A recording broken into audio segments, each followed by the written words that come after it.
Alrighty, great. For anyone in the back, there's a few seats here in the middle if anybody wants to sit down. And let's get started. All right, hi everyone, my name is Brooks. I am an ecosystem engineer here at GitHub where I work on our APIs and webhooks. And today I'd like to talk about launching GitHub's GraphQL API. But before I dive into the GraphQL API, how it works, and ultimately our decision to use it, I'd like to start with the story of the GitHub API. Now, GitHub.com is almost a decade old now. Shortly after the launch of the website, the first API endpoint was added to the application, and it unsurprisingly allowed you to fetch data about commits in a variety of different response formats. One of those response formats was JSON, the same one that we use today, XML, which was very popular at the time, and even a response format called YAML, which was a fun fact that I learned in researching this talk. Now, after about a year, API v2 was released. And this gave GitHub the chance to evolve the API based on the lessons learned in the first iteration.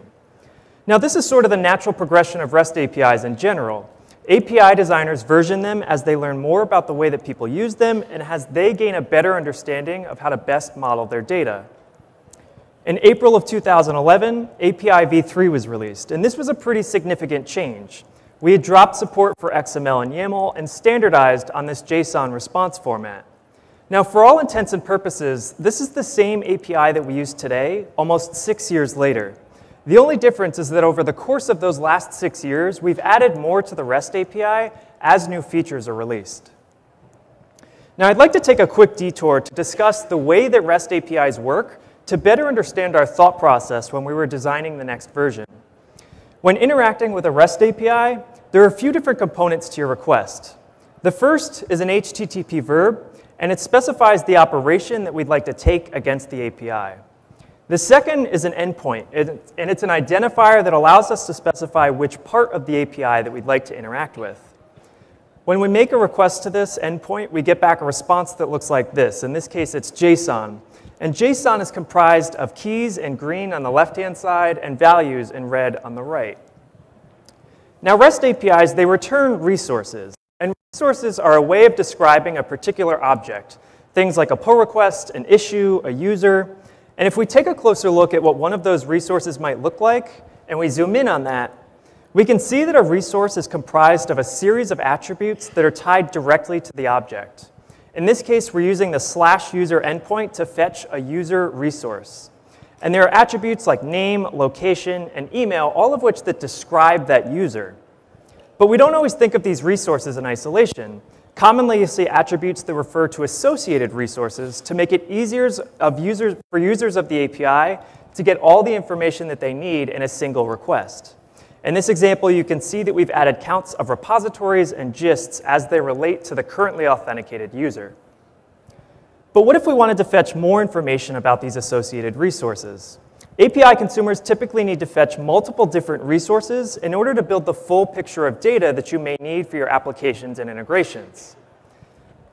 So in order to help fetch those associated resources, hypermedia was introduced to the API, the v3 API, in August of 2011. Hypermedia is a machine-readable link to another place in the API about information related to the resource at hand. Here you can see a URL that will tell you more about the repositories for the currently authenticated user. In this case, it's myself. And if we make a request to that endpoint, we get back a response that's now describing a different set of resources. In this case, it's that list of repositories. And again, you can see that there are attributes describing this new resource and even more hypermedia pointing to another resource. And if we make another request to that endpoint, we get another response of keys and values that are now describing the issues of each of the repositories that belong to that currently authenticated user. We can use hypermedia as a way to navigate the data graph of an API. If you imagine that we have a desktop application, you can see that it takes numerous different requests to get all of the information that we may need. One request to for the currently authenticated user, another request to fetch all the repositories, and then for each of those repositories, fetch a list of all those issues. This can be especially painful when working with a mobile client that might have a really slow connection, say like a 2G connection. So REST APIs are modeled around the resources that they return. And this makes them general purpose and reusable from client to client. And that's one of REST's biggest strengths. But one of my favorite questions as an API engineer is how can we create a better developer experience for the users who consume these APIs? And that was the major question that we were looking to answer when we started to explore what the next version of the API might look like at GitHub. And that's where GraphQL comes in. So to tell you a little bit more about GraphQL, it's a data query language for your APIs. So think of it as SQL, which is the lowest common denominator between technologies like MySQL, Microsoft SQL, Postgres, and so on. And think of it less as Neo4j, if that's something you've heard of, which is an entire graph database in its own right. So GraphQL is a query language specification, and it's been implemented in a variety of different languages like Ruby, JavaScript, Scala, Python. And the language was originally created by Facebook to help with the data access needs of their mobile clients. Dan Schaefer, one of the co-creators of GraphQL, came to Universe last year to talk about their story. This is the hello world of GraphQL. Right off the bat, you'll notice that it bears some resemblance to JSON. It almost looks like JSON, but without any of the corresponding values. And that's very much on purpose, and we'll see why in a few. So there are a few different components to a GraphQL query. The first shown here is viewer, which represents an object that has more information that it can return. The object in this case is the currently authenticated user, which is similar to that /user endpoint that we saw earlier. So for the currently authenticated user, we'd like to fetch their name and email. We call these fields, and they're a selection set of the object. When we execute a query against the GraphQL server, we get a response that looks like this. Now you'll notice that the query has defined the shape of the response, and that's an important part to GraphQL.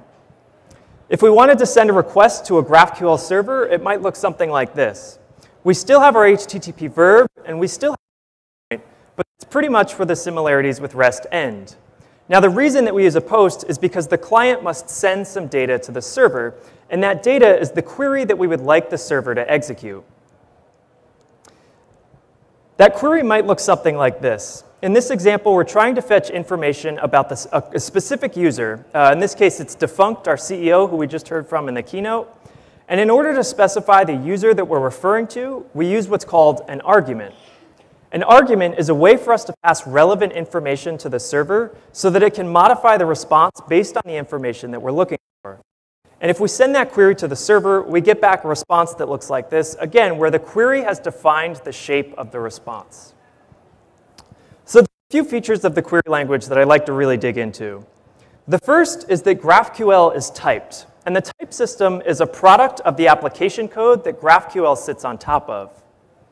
When we look at that hello world example, behind the scenes there's actually something that we call a schema, and it's this schema that GraphQL is capable of querying. It might look something like this for this particular query. Now, I should point out that this schema is pretty much imaginary, and behind the scenes, it's something that we as users of the API really don't have to worry about much, but it is useful for understanding how GraphQL works under the hood. We call this notation on the right-hand side IDL, and it's a way of describing the schema. If we break down the query on the left line by line, you can see that each part has a corresponding entry in the schema. The viewer field lives at the query's root. I'm seeing that on the top right-hand side of the screen. And it returns a user object type. Remember, objects in GraphQL have more information that you can ask of them. The user type implements two fields, name and email, both of which return what we call a scalar value, just a string. If we look at our example where we were querying for a specific user and its corresponding IDL, again, we can break down each part of the query and see how it relates to the schema. We start with the user field in the query's root, and that user field takes an argument named login, which must be a string, and that's something that the schema mandates. What's cool about GraphQL is that it's capable of validating queries before it does any sort of heavy lifting, and that's the power of the GraphQL type system. If the user passes in anything other than a string or for a login, it can return a helpful error message and say that it was expecting something else. So similarly to the last example, the user field returns a user object type, and that object type implements both name and bio, which are a string. So what if we wanted to fetch a list of objects? This query will return a list of all the open source licenses on GitHub, their name, their nickname, and their URL. Here we can see that the licenses field returns a collection of license objects. You'll notice that it's followed up by an exclamation point in the schema, and that denotes that the field is non-nullable, meaning that you'll always get back at least an empty array. Here we can see that the licenses field returns that collection of license objects, and a license object is composed of a name, a nickname, and a URL, where name and URL are guaranteed to always be present, but we may not always have a nickname. Another feature of GraphQL are aliases. Let's say that we wanted to fetch two users by their login, Chris and myself.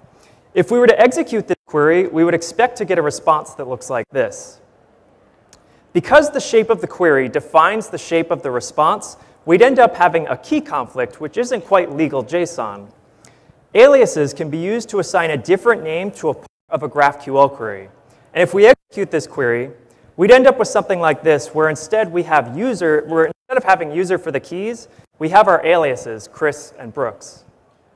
Next up are fragments. You can imagine that over time, queries might grow to be large, unwieldy, and repetitive. Fragments are a powerful tool to reuse different pieces of schema.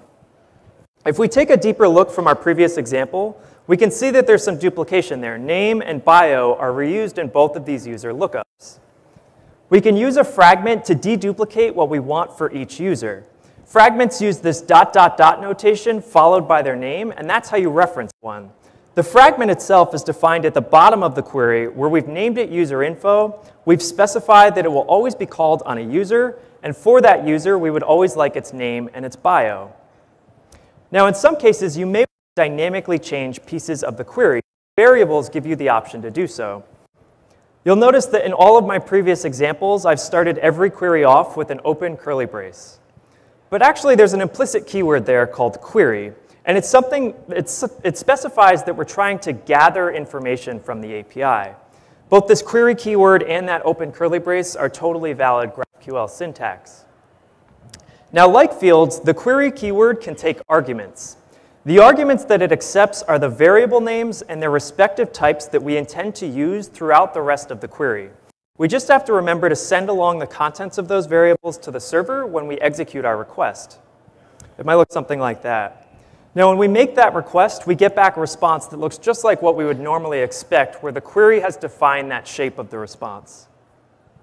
Now, as I alluded to before, GraphQL servers aren't just capable of querying data. You can also modify data with what we call mutations. In this example, I'm looking to create a new project board for one of my repositories. We can use the mutation named createProject to do so. CreateProject is an action that's been defined on the GraphQL server. In this case, I want to create a project in the repository which has an ID of 1234, and I'd like to name that board to do.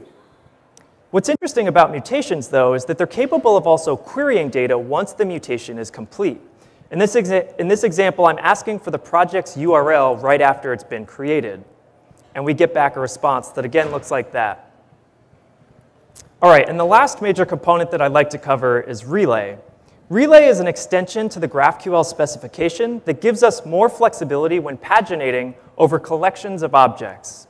It adds the graph to GraphQL because really we think about our data and graphs, not necessarily resources with well-defined boundaries. So Relay gives us a few things. First, it can tell us metadata about the collections of objects that we're referring to. In this example, we can determine the total number of repositories that the currently authenticated user has access to. That would give us a response that looks like this. Next, we can pass arguments to these collections to tell the server how many items that we'd like back at once. In this case, I'm just asking for the first two repositories that belong to the currently authenticated user. Next, we query the edges of the graph. Edges are a concept that help us conceptualize and store data related to the one-to-many relationship between a viewer and all of their repositories. We can think of edges as the blue lines that go from the user to each of its repositories. Nodes, on the other hand, are the respective repositories that are on the edge of each of those edges that belong to the viewer. So off of each of those edges lives that single node, a repository. And for each of those repositories belonging to the currently authenticated user, I'd like to fetch their name. If we execute that query, we get back a response that looks like this, where I have a collection of edges for each of the repositories that belongs to me. But how would we go about getting the next two repositories that belong to me? The last major component of Relay is cursors. Cursors refer to the position in a collection in which an edge may reside. So if we take the last cursor from our response, we can pass that into that same query to get the next two repositories after NYC Restaurant Grades and Launch Bar GitHub. Something like this, which would give us this response, which is the next two repositories that I own. So another feature of GraphQL is that it's introspectable, meaning that it's capable of telling you all the things that it knows how to query. With the power of a type system and introspection, this means that we get documentation and client generation for free. Now, one tool that utilizes the power of introspection in this type system is something called Graphical. Graphical allows us to craft a query on the left-hand side of the screen and get immediate feedback on the right. You'll notice that as I start typing into Graphical, it gives me some hints based on what I'm typing. And this is because Graphical knows where I am in the schema at any given time and can offer suggestions of what's available to me. In this example, I'm just asking for the currently authenticated user's login. In addition to giving this context-aware type ahead, Graphical has a built-in documentation explorer that can be a really handy reference to determine what else is available to me for another object. Now, if I browse through that documentation, I can go back to the query root to determine what top-level queries are available to me. Here I can see that there's a top-level licenses collection, and the license object implements a variety of different fields there. Let's say that I wanted to fetch the name and the description of every open source license that's on GitHub. Now, once executed, I'll get back an array of these licenses with the fields that I had requested, the name and the description.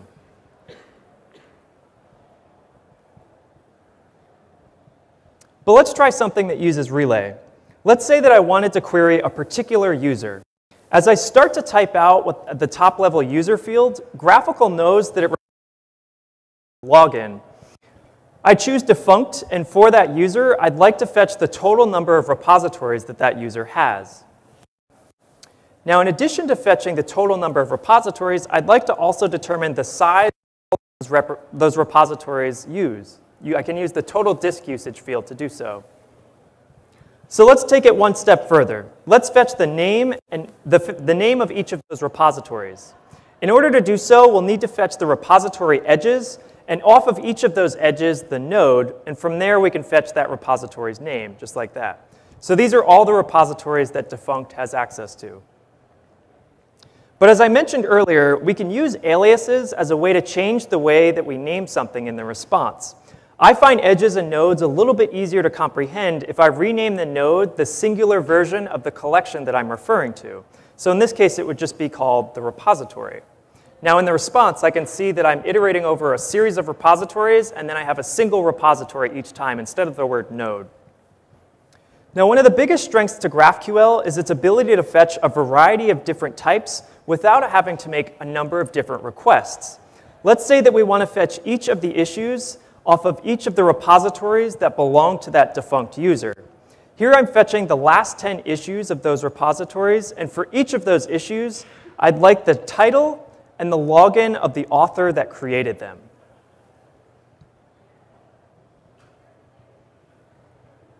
And finally, let's get each of the comments for each of those issues. I can use that same sort of edges and node syntax that comes from Relay to fetch the last 10 comments and their body. Of course, I can also use aliases to rename that node to comment as well.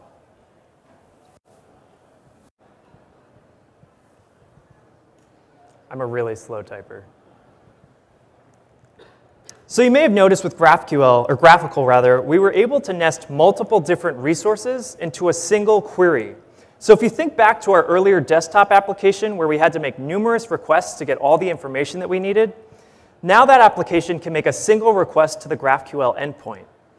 So going back to the question that we were asking ourselves when we started work on the next version of our API, we realized that GraphQL was standing out as a great contender to offer a better developer experience to our users. So in early 2016, we started work on what would ultimately become the next version of our API. That journey started on March 20th, 2016, when the original proposal for GraphQL at GitHub was submitted. A few weeks later, a proof of concept was done, and it allowed us to do simple things like query for repositories and users. But after seeing it, we all started asking each other if this is what we can do in a matter of a few weeks, what could we do with it over the course of a year? Shortly after the proof of concept was complete, a new team was created to focus on taking that proof of concept and see how far that we could really take GraphQL in our code base. After 8 months of hard work, we released the GraphQL API in early access at GitHub Universe last year, and this was an opportunity for us to get feedback from our users on this new API. At GitHub Satellite this year, we launched the production version of our GraphQL API, API v4. And if you fast forward to today, we're executing over 200 million GraphQL queries every day. One of the first hurdles that we had to overcome was how to effectively rate limit in GraphQL. In the REST API, as an authenticated user, you're granted 5,000 requests an hour. Now, there are a few abuse limits in place as well to help protect the system and ensure that you're using the right tools for the job. Now, the reason that we have rate limits in place is not to deter users from fetching too much data. It's to make sure that they're doing so in a performant and efficient way that experience of other users. So when we started to explore what rate limiting could look like in GraphQL, we had hit a snag. A single request to the GraphQL endpoint has the potential to return far more data and be much more taxing on our systems. So we ended up with a two-part solution. The first is that you can only receive a maximum of 500,000 nodes at a time for a single query. After that, you need to paginate over your collections using those cursors that we saw in Relay. And the second is a scoring system that's based loosely on the number of collections that you're fetching and how they relate to our underlying data access infrastructure. When executing a query, you can ask for the rate limit statistics when they're currently available on the bottom there. And if you pass the argument dry run with a value of true, you get back only what that query has the potential to return in terms of node count. This is one of the only parts of our GraphQL schema where the shape of the query doesn't necessarily showcase the shape of the response. And you can do the same sort of dry run execution to determine what the query would cost against your allowance without actually affecting it. So a large number of those queries that we execute are actually coming from inside the GitHub application. And that's because over the course of the past year, we've changed the way that we build new features at GitHub. We're taking an API-first approach. Previously, the way that a feature would be built is that an engineering team would start creating the user interface for that new feature. Once the UI is complete, the engineering team releases it to others at GitHub in a process that we call staff shipping. Once that feature goes through a final set of iterations based on that feedback, it goes to production. But it won't until the weeks after it's been launched that work on the corresponding REST API would begin. But today, all new features are built with GraphQL from the start. By doing this, we end up building a platform that's shared between our engineers internally and our users who otherwise wouldn't have direct access to our data. So this is to build a true public API, something that's in sync with new features as they're released. But in addition to just the next version of our API, this allows us to build a platform where everything is shared between our internal engineers and you, our users.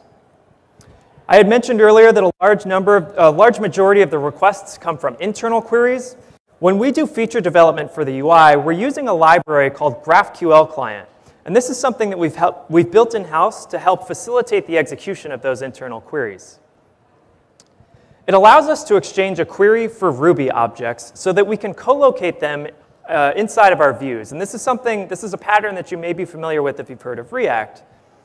It looks something like this, where we can execute our query in our controller, and then in our views, we can inject that response. We can access them as a series of Ruby objects. This just goes to show that we are our own consumers of the GraphQL API. The only difference is that instead of us using that /GraphQL endpoint, we're using this gem to help get the responses back in Ruby.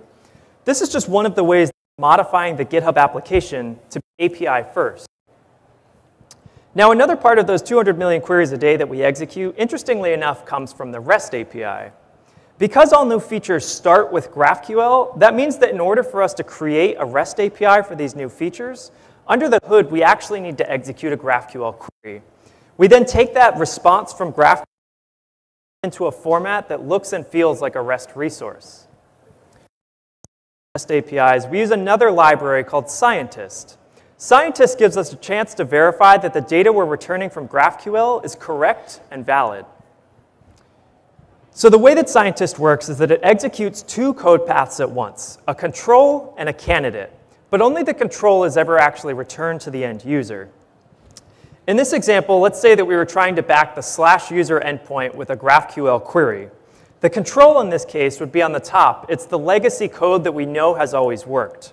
The candidate would be this new GraphQL query whose response we take and we make it look and feel like a REST resource. Once Scientist has executed both of these code paths, it allows us to compare both of them for accuracy. Now, in some cases, there might be mismatches between the control and the candidate, and that's an opportunity for us to figure out what might be causing it. Scientists can also compare the speed at which the control and the candidate execute, and that's been a powerful tool for us to figure out what needs to be optimized first. And there have been a few tools that we've helped build to onboard users into this world of GraphQL. One of my colleagues, Garin Tarikian, built a tool called GraphQL Docs, which powers one of the pages on the developer.github.com website. This tool utilizes the power of GraphQL's introspection to display documentation in a clean and elegant way for users to view. Now, the cool part is that this all happens automatically. We don't have to write any extra documentation outside of what's inside of our schema when we craft it. Last week, we shipped an automated changelog, which automatically updates a page on developer.github.com with all of the additions and modifications we've been making to the GraphQL schema. Last year at GitHub Universe, we launched a community website that we use as a platform for discussing bugs, feature requests, and new ideas for the GraphQL API. You can see that at platform.github.community. So what's next for the GraphQL API? One of the biggest things on our roadmap is gaining confidence in the coverage of the GraphQL schema. And that means that making sure that you have everything that you need in order to make applications and integrations using GraphQL. We know that the GraphQL API isn't fully there yet, and it's going to take us a little bit of time to get there. But the big question on everyone's mind is what's happening with the REST API? And the answer is that we intend to fully support the REST API until we have the confidence that the GraphQL schema has as much coverage as needed to empower your workflows. One of the next major components of our roadmap is a GitHub Apps integration. One of the best parts of GraphQL is that it gives you finer-grained access to the data that you need, but that doesn't jive super well with the resource-based OAuth scopes that we currently require. GitHub Apps will give us the opportunity to better align fine-grained authorization with fine-grained data access. If you'd like more information on GraphQL, you can check out our documentation on developer.github.com, or you can check out the entire specification at graphql.org. I also encourage you to check out the platform.github.community website if you have any ideas or feature requests that you'd like to share for the GraphQL API. And finally, I'd like to thank all the people that helped get GraphQL to where it is at GitHub today. There are countless engineers, members of our support team, our quality team, and our documentation teams who've helped shape this project and worked with us as we went through this new process. I'll be around later today at the Ask GitHub booth in the back there if you have any later questions. Thank you.